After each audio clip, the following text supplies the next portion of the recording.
Considerem un moviment en una única dimensió, per exemple, sobre l'eix X, i aquí representat en aquesta gràfica l'evolució de la posició del mòbil al llarg del temps. O sigui que aquesta gràfica seria doncs, X igual a funció del temps. D'acord? Si ens ho mirem una mica per sobre, doncs veiem que l'instant inicial t igual a 0, aquest mòbil es troba en aquesta posició, això seria l'origen, x igual a 0, en els primers instants doncs, el mòbil avança, avança, avança, fins que arriba a un màxim de distància respecte a l'origen, i aquí doncs, torna enrere, o sigui, recula una mica. D'acord? També havíem vist el concepte de velocitat mitjana en un interval de temps. Considerem, per exemple, aquest interval de temps,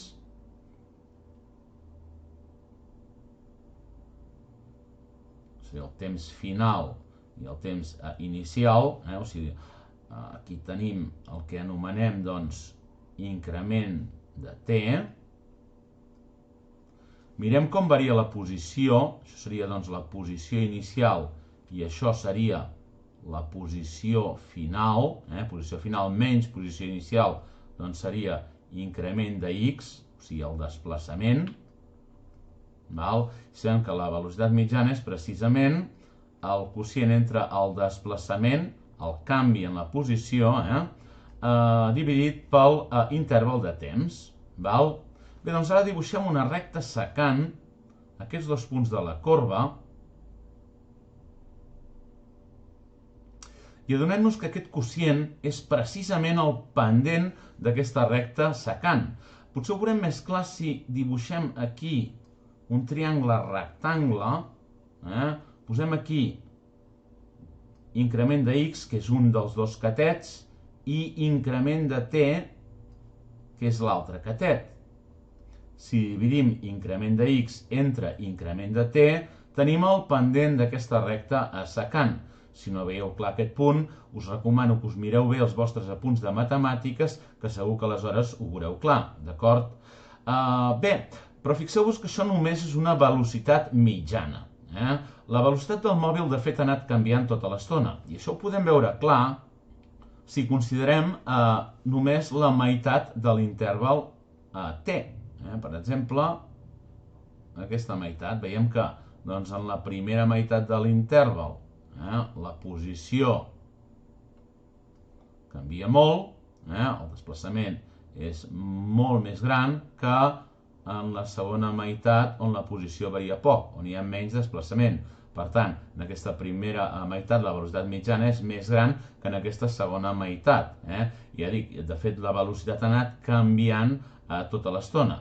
Doncs bé, el que ens interessa aquí és trobar la velocitat en un instant t, en cada instant t. Per exemple, la velocitat que porta el mòbil en aquest instant t concret. Quina és la velocitat que porta el mòbil en aquest instant t? Dit d'una altra manera, si nosaltres portéssim un cotxe, què ens marcaria el velocímetre del cotxe en aquest instant d'aquí? I aquest concepte és el que es coneix com velocitat instantània.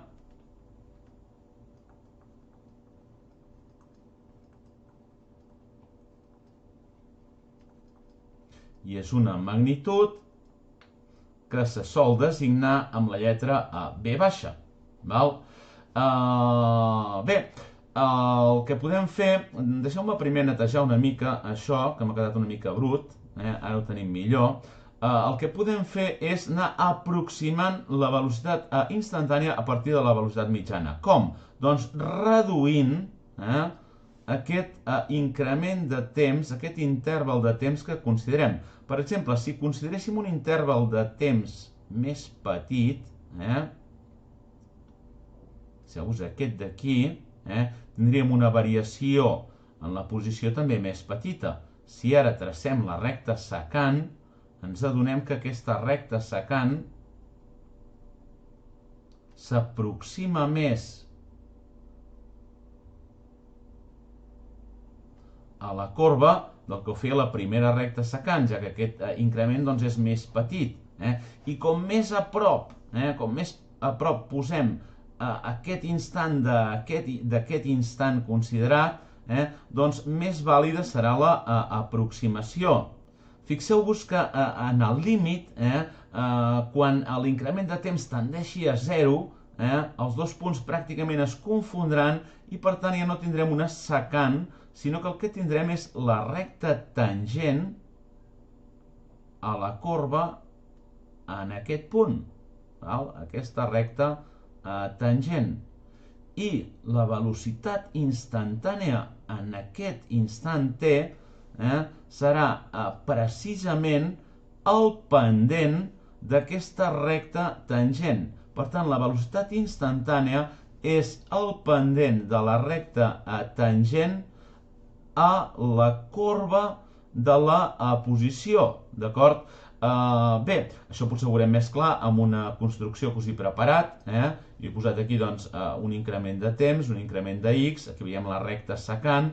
A mesura que jo vaig sent petit a l'increment de temps, veiem que aquesta recta secant es va aproximant cada cop més a la corba, cada cop més, quasi es confon la recta secant amb la corba, fins que arriba un punt que es converteix en el límit, quan increment de temps tendeix a 0, en la recta tangent. Doncs bé, tornem a la pissarra, i ara doncs el que faré és formalitzar-ho i dir que la velocitat instantània és igual al límit quan l'increment de temps tendeix a 0 de increment de x partit per increment de t, o sigui, la velocitat mitjana, però en el límit quan increment de temps tendeix a 0. Representem-ho sobre la gràfica, fixeu-vos, ho representaré doncs, com un increment molt petitó,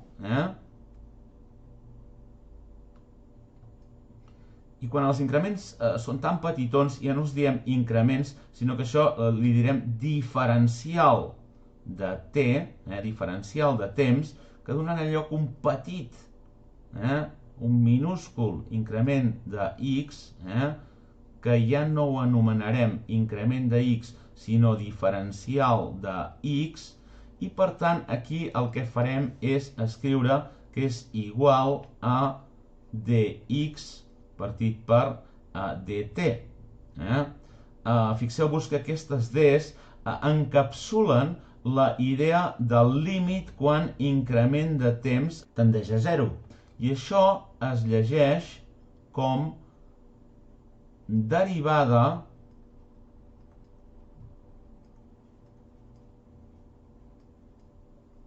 d'x respecte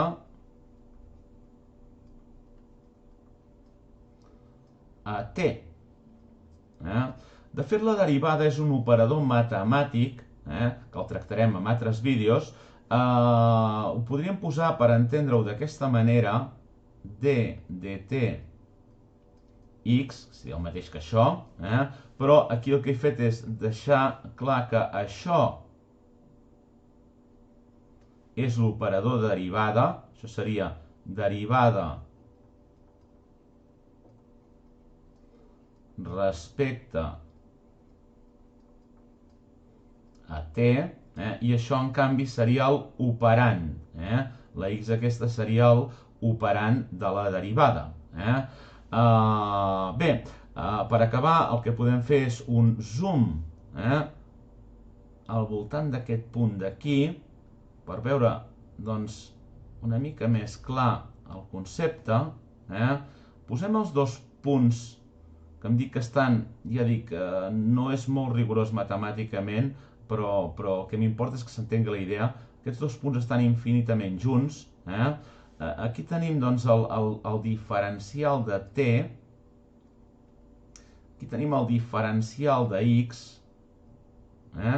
i aquí tenim, doncs bé, la corba, però que la podem considerar recta perquè la distància entre aquests dos punts és superpetita. Per tant, això seria el zoom d'aquest punt d'aquí. O sigui, dit d'una altra manera, la velocitat instantània és la taxa instantània de canvi de la posició respecte al temps, o sigui, el ritme de canvi de la posició respecte al temps.